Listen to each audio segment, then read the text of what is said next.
کہ شروع کے دنوں سے ہی اس کائنات میں، اس دنیا میں ایک معرکہ چلتا آ رہا ہے۔ معرکہ مطلب جنگ، مقابلہ۔ وہ کس چیز کا ہے؟ اقبال کہتا ہے ستیزہ کار رہا ہے ازل سے تا امروز، شروع سے لے کے آج تک ایک مقابلہ چلتا آ رہا ہے۔ وہ مقابلہ کس کا ہے؟ شرار بو لہبی سے چراغ مصطفی کا۔ مصطفیٰ کریم صلی اللہ علیہ وسلم کی چراغ کی روشنی کا مقابلہ ابو لہب کی شرارتوں کے ساتھ۔ تو ایک تو یہ کہ استعارہ ہے، اس سے پہلے بھی فرعون و موسیٰ کا، نمرود و ابراہیم کا علیہم السلام، یہ مقابلہ اس روئے ارضی پر چلتا رہا اور حق و باطل کے معرکے ہوتے رہے اور ہوتے بھی رہیں گے۔ فی زمانہ ہم جو حالات دیکھ رہے ہیں پوری دنیا میں آج، جنگوں کے حالات جو پیش کیے جا رہے ہیں، لوگ تو اب یہ خبریں ایسے سن رہے ہیں، کسی کے ہاں بم گرنے کی، میزائل گرنے کی، تو ایسا لگ رہا ہے جیسے بچے پٹاخے پھوڑ رہے ہیں۔ لوگ یہاں خبریں لے کر کے مزے لے لیتے ہیں، پھر فارورڈ کر دیتے ہیں۔ موت اتنی آسان ہو گئی ہے کہ اللہ کے نبی صلی اللہ علیہ وسلم نے 1400 سال پہلے یہ ارشاد فرمایا تھا کہ ایک زمانہ آئے گا کہ حرج بڑھ جائے گا۔ تو صحابہ نے پوچھا تھا یہ حرج کیا ہے؟ تو حضور اکرم صلی اللہ علیہ وسلم نے ارشاد فرمایا تھا کہ قتل بہت زیادہ ہوگا، ایک دوسرے کا قتل اتنا زیادہ ہونے لگے گا کہ لوگ اس کی پرواہ بھی نہیں کرتے۔ آج مجھے آج بتاؤ، دنیا پوری بہت سارے ایشوز پر بیٹھکیں کر رہی ہے، گلوبل وارمنگ پہ ہے، دنیا میں انوائرمنٹ کی چینجنگ پر، موسم کا تاپمان بڑھ رہا ہے، اس پر میٹنگیں ہو رہی ہیں، بڑی بڑی تنظیمیں بیٹھتی ہیں۔ یہ ڈھکوسلہ ہے یہ دنیا کا، یہ مغربی دنیا، ویسٹرن کنٹریز کا دکھاوا ہے۔ یہ اینیمل لاورز کو بھی باہر لے کر کے آتے ہیں، ان کو بہت زیادہ کوریج دیا جاتا ہے۔ یہ کتے سے پیار کرنے والا ہے، یہ مرغی سے پیار کرنے والا ہے۔ ظالموں، 40,000 نہیں 50,000 لوگوں کو فلسطین میں تم نے ناحق مار دیا، اس پر کوئی بیٹھک نہیں کرتے۔ موت اتنی آسان ہے انسانوں کی، جنگ جس سے ہے، مقابلہ جس سے ہے، تمہارا آپس میں برابر کی طاقت کا مقابلہ ہو تو سمجھ میں آئے کہ ایک دوسرے کی فوجوں سے مقابلہ ہے، ادھر کی فوج بھی مر رہی، ادھر کی فوج بھی مر رہی ہے، لیکن نہتے بچوں کا کیا قصور؟ بلکہ وہ گود میں آئے ہوئے ابھی جنہوں نے شعور کی آنکھیں بھی نہیں کھولی، دودھ پیتے بچوں کے جو قتل ہوئے ہیں۔ تاریخ میں آپ نے پڑھا ہوگا فرعون نے 12,000 بچوں کا قتل کیا تھا، صرف اس گمان سے کہ اس نے خواب دیکھا تھا بنی اسرائیل میں ایک بچہ پیدا ہوگا جو اس کی سلطنت کو ہلاک کر دے گا۔ خواب کی وجہ سے کاہنوں نے اس کو بتایا تھا، اس نے خواب یہ دیکھا تھا کہ آسمان سے ایک تارا ٹوٹ کر اس کی گود میں گرا اور آگ لگ گئی۔ تو نجومیوں نے اس کی تعبیر یہ بتائی تھی کہ بنی اسرائیل میں ایک بچہ پیدا ہوگا جو تیری سلطنت کو ہلاک کر دے گا۔ اس ڈر سے بنی اسرائیل میں جو بھی بچہ پیدا ہوتا اس کو قتل کرتا تھا۔ اس نے تقریباً 12,000 بچوں کو قتل کر دیا تھا، اس ڈر سے کہ وہ بچہ تو نہ پیدا ہو جائے جو میری سلطنت کو ہلاک کرنے والا ہے۔ اور وہ موسیٰ علیہ السلام تھے، پیدا بھی ہوئے اور فرعون کے گھر میں ہی پلے، اللہ کا نظام ہے۔ لیکن میں یہاں اس لیے بتا رہا ہوں، فرعون ظلم میں پوری دنیا میں مشہور ہے، وہ عورتوں کو بھی ظالم اس طرح سے مارا ہے کہ جس کی تاریخ میں مثال نہیں ملتی۔ لیکن میں نے اپنی زندگی میں دیکھا، آج کے زمانے میں اسرائیل نام سے ایک ناجائز حکومت پر قابض شخص نے 12,000 نہیں 50,000 لوگوں کو سال بھر میں قتل کر دیا۔ یہ تاریخ کا بھیانک چہرہ ہے۔ آج لوگ اس کو ہلکے میں لے رہے ہوں گے، نیوز والے ایک طرفہ رپورٹ کرتے ہیں کیونکہ ان کو ان کے باپ داداؤں سے ڈر ہے، جہاں کی یہ کھاتے ہیں وہاں کی یہ گاتے ہیں۔ لیکن بعد کو یہ سچائیاں جنریشن میں منتقل ہوتی رہیں گی. کبھی تو آئے گا کوئی انصاف کی نظر رکھنے والا. اور انسانیت کا قتل کتنا بڑا قتل ہے. ایک شہر کے 50,000 لوگوں کو قتل کر دینا، اور ایسے کہ وہاں کی عمارتیں پورے راکھ کے ملبے میں چلی گئی. صدیاں لگ جاتی ایک شہر کو بسنے میں، ایک گھر کو بنانے میں آدمی کی اپنی زندگی گزر جاتی ہے. کیا کیا ارمانوں سے گھر بناتے ہیں، لیکن ایک پل میں کسی کا گھر اجاڑ دیا. اس کے سامنے تڑپتے ہوئے اس کے باپ کی لاش ہو، ماں کی لاش ہو. وہ تصویریں کہ آپ نے نہیں دیکھی کہ ایک باپ چھوٹی سی بیٹی کو لے کر کے دوڑ رہا ہے تو اس کا بیٹا الگ پیر اور ہاتھ جلے ہوئے بم سے تڑپ رہا ہے. وہ کس کے درد کو دیکھے. یہاں تک کہ میں نے دیکھا کہ بیٹی کو باپ یہ نصیحت کر رہا ہے، تھوڑا اور صبر کر لے بیٹا، شہادت ملنے والی ہے. کون کرتا ہے موت سے پہلے اپنے بچے کو اتنی تلقین کر دے. حالات ایسے. دوسرے ایک کہ وہاں پر کھانے پینے کی ایڈ کوئی جا نہیں سکتی، اس پر پابندی. دوائیاں نہ جائیں، اس پر پابندی. دنیا کا کوئی قانون اس چیز کو جائز ٹھہراتا ہے؟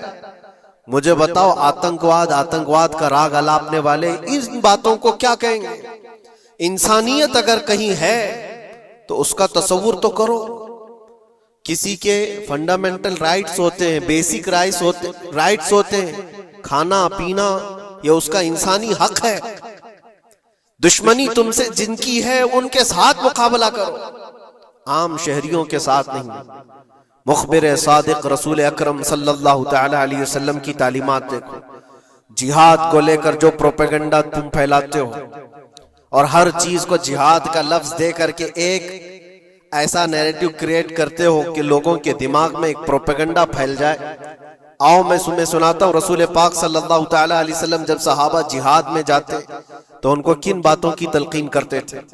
سب سے پہلے مجاہدین صحابہ سے کہتے جس جگہ تم جا رہے ہو مقابلہ تمہارا جن کے ساتھ ہے انہی سے مقابلہ کرنا.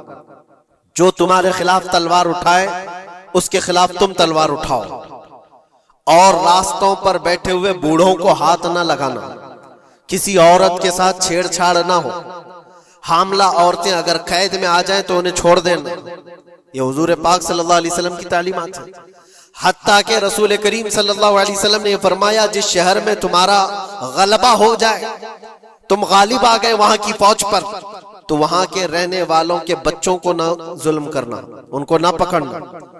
پھر تعلیمات میں یہ ہے وہ چاہے جس مذہب کے بھی لوگ ہیں ان کے معبدوں کو، ان کی عبادت گاہوں کو ختم نہیں کرنا، ان کی عبادت گاہوں کو توڑ پھوڑ نہ کرنا جس شہر میں تم جا رہے ہو. یہاں تک کہ حضور اکرم صلی اللہ علیہ وسلم کی تعلیمات تو دیکھو. حضور یہ تک فرماتے تھے مجاہدین صحابہ کو کہ جس شہر میں تم جا رہے ہو وہاں کے درختوں کے پتے بھی نہ اکھاڑنا، درختوں کو بھی نہ نقصان پہنچانا. جنگی تعلیمات کو آج کوئی نظر میں نہیں رکھتا ہے. دنیا کہتی ہے کہ جنگ کے دوران بھی کچھ اصول ہوتے ہیں لیکن کوئی اصول نہیں. ہم نے دیکھا ہے جس کی طاقت ہے اس کا بول بالا ہے. یہ دنیا ان کے خلاف کبھی کوئی بات نہیں کرتی. آج سے تقریباً 20 سال پہلے بھی عراق کی کیا حالت تھی آپ نے دیکھا ہوگا. ایک جھوٹے پروپیگنڈے کی وجہ سے پورے عراق کو تباہ کیا گیا. آج تک وہ سنبھل نہیں پایا. نیوکلیئر پاور عراق کے اندر موجود ہے، اس کے ری ایکٹر وہاں پر موجود ہے. کیا کیا چیزیں اس زمانے میں پھیلائی گئی. سوشل میڈیا تو نہیں تھا اتنا. دنیا نے یہ مان لیا کہ ہاں دادا کہہ رہا ہے تو ہوگا، اور حملہ کیا اسی بنیاد پر. 20 سال ہو گئے آج تک عراق میں کوئی نیوکلیئر پاور پلانٹ نہیں نظر آیا، کہیں نہیں. ایک جھوٹے پروپیگنڈے کی وجہ سے وہاں کے کتنے لاکھ لوگوں کو بے گھر ہونا پڑا ہے پتہ ہے. کچھ جگہ ایسی ہیں جہاں بم برسائے گئے آج تک وہاں کوئی سبزہ نہیں اگتا، کوئی وہاں پر فصل نہیں ہوتی.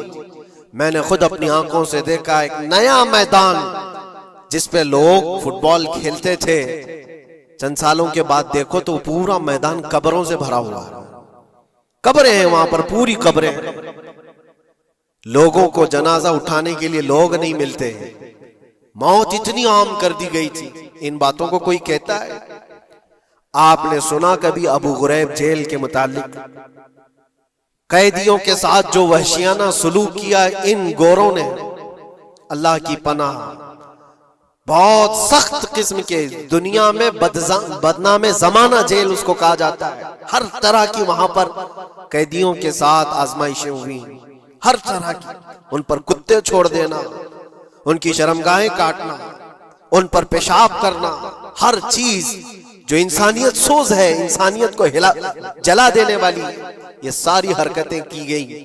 دنیا خاموش ہے اس سلسلے میں۔ کیوں؟ سپر پاور کے 1000 گنا بھی ہضم کر لیے جاتے ہیں۔ چھوٹا ملک یا غریب آدمی کوئی بات کرے تو سارے اس پر ٹوٹ پڑتے ہیں۔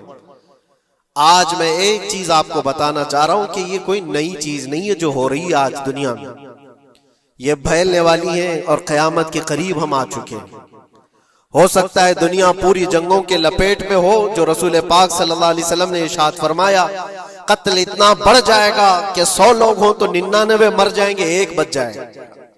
قتل اتنا بڑھ جائے گا، یہ جنگ کی آگ ہو سکتا ہے آس پاس سب پھیل جائے، جس کی وجہ سے اس وبا میں، اس بلا میں سب ملوث ہونے لگ جائیں گے۔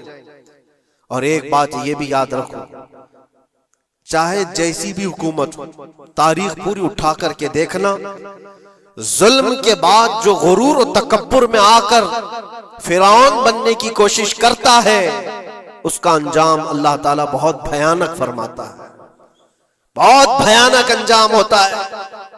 اب کے ظالم بھی اپنے انجام کے بہت قریب آ چکے، انہوں نے ظلم اتنا کیا ہے، وہ بچوں کی آہیں، وہ عورتوں کی چیخیں کیا بارگاہ رب العزت میں نہ پہنچی ہوں گی؟ رب تبارک و تعالیٰ خود فرماتا ہے سَيَعْلَمُ الَّذِينَ ظَلَمُوا أَيَّ مُنْقَلَبٍ يَنْقَلِبُونَ، ان قریب ظالم یہ دیکھ لیں گے کہ کس پلٹی میں اللہ تعالیٰ انہیں گرانے والا ہے۔ جو جال وہ اپنے دشمنوں کے لیے بنتے ہیں، اللہ تعالیٰ اسی جال میں ان کو پھنساتا ہے۔ آج دیکھنا آپ، تاریخ کی سچائیاں آپ کو اس بات کا جواب دیں گی۔ ظالم یہ سمجھتا ہے کہ میں خدا کے برابر ہو چکا، مجھے کوئی بھی ہلاک نہیں کر سکتا۔ اللہ تعالیٰ فرماتا ہے اینما تکونوا یدرککم الموت ولو کنتم فی بروج مشیدہ، تم مضبوط قلعے میں کیوں نہ بیٹھے ہو، موت تمہارے پاس آ کر پکڑ لے گی۔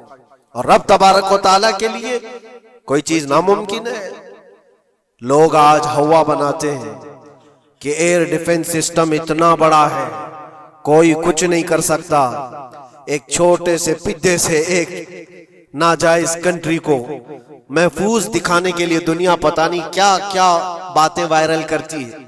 اسرائیل کے پاس آئرن ڈوم ہے، ایئر ڈیفنس سسٹم اتنے بڑے ہیں، کوئی نہیں آ سکتا۔ وہ خدا ہے؟ کوئی خدا ہے؟ لیکن دنیا آج دیکھ رہی ہے، بہت ساری چیزوں کو دیکھ رہی ہے۔ مجھے یہاں پر کسی کے سلسلے میں نہیں کہنا ہے، لیکن ایک بات کہنا ہے کہ نشہ میں چور، گھمنڈ میں چور جو بندہ ہوتا ہے، اللہ تعالیٰ کبھی اس کو مچھر سے بھی ہلاک کرتا ہے۔ بہت بڑی طاقت کا اس سے مقابلہ ہونا ضروری نہیں، تمہارے پاس ہوگا بہت بڑا سسٹم، لیکن رب تبارک و تعالیٰ جب انتقام لے لے تو پھر تمہارے لیے بہت بڑی طاقتوں کی ضرورت نہیں۔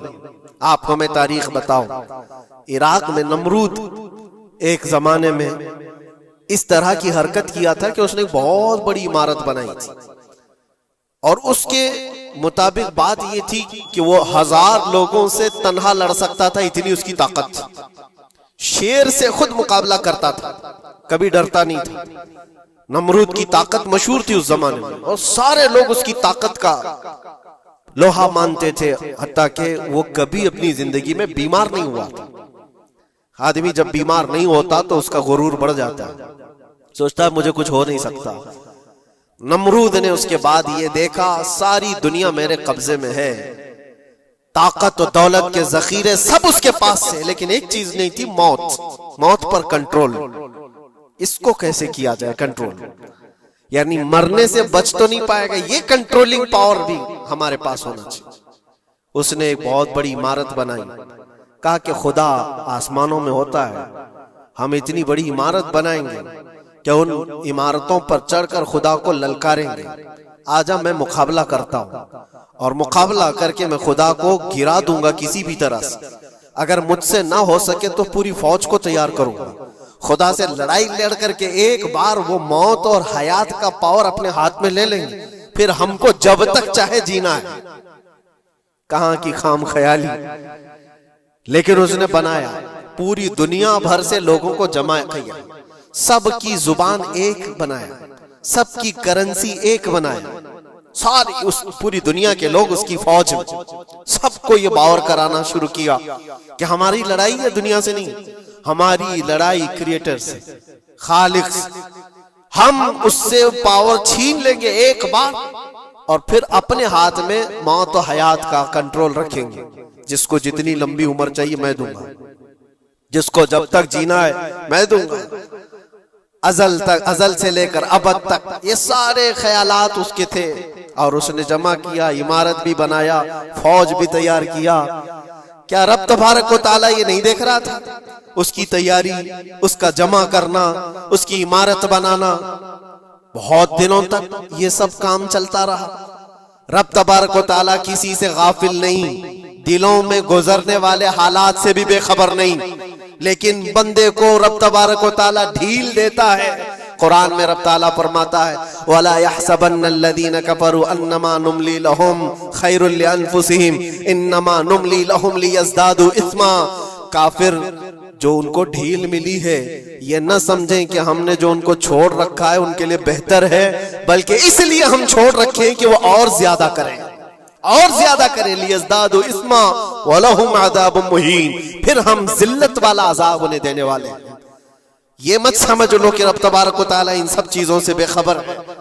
نمرود اتنا سب کرتا رہا, اللہ نے اس کو چھوڑ رکھا. بنا لے, لمبی عمارت بنا, فوج بھی بنا لی, ساری چیزیں بنا لیا. مقابلے کے لیے اس نے دن بھی طے کر لیا. اس کے بعد اس کو خدا سے لڑائی لڑنی تھی. کہاں خدا تک پہنچنے کی بات, لیکن بندہ جب غرور و تکبر میں آتا ہے تو وہاں تک بھی سوچتا ہے. اسے موت پر کنٹرول حاصل کرنا تھا, بس یہ ایک چیز تھی. پھر جب وہ دن آیا, کتابوں میں ملتا ہے اللہ تبارک و تعالیٰ نے فرشتے اس کی جو تعداد ہے اس کا کسی کو علم نہیں. بارش کے جتنے قطرات گرتے ہیں نا, ایک ایک فرشتہ بوند لا کر رکھتا ہے. اب آپ اندازہ کر سکتے ہیں فرشتوں کی تعداد کتنی ہو سکتی. اس میں جو بڑے فرشتے ہیں وہ جبرائیل, میکائیل, اسرافیل اور اسرائیل علیہم السلام, جو سردار ملائکہ ہیں, فرشتے ہیں. ان کے اپنے اپنے کام ہیں, بہت پاورفل فرشتے ہیں. ان کی بات نہیں کر رہا. کسی ایک عام فرشتے کو رب تبارک و تعالیٰ نے بلایا اور فرمایا جاؤ زمین پر, ہمارے ایک بندے نے ہم سے لڑائی کا ارادہ کر لیا ہے. اس کی طاقت و قوت اور اس کی جمع شدہ ساری چیزوں کو دیکھ کر کے آؤ. وہ فرشتہ زمین پر آیا, جس جگہ پر اس نے یہ سب جمع کیا تھا. فرشتہ اتر کر صرف اپنے پیر ہلایا تھا, پوری عمارت بھسم ہو گئی. کچھ نہیں کیا تھا, اس کی بنائی ہوئی عمارت بھسم ہو گئی. جتنی فوج جمع کیا تھا سب کیڑے مکوڑوں کی طرح مر گئے, اور سب کی زبانیں مختلف ہو گئی, کوئی ایک دوسرے کو پہچان نہیں پا رہا. یہ منٹوں کی بھی بات نہیں تھی, سیکنڈوں کی بات تھی. فرشتہ واپس چلا گیا, نمرود کا زوال ہو گیا, ختم ہو گیا. یہ تاریخ کی ایک بات ہے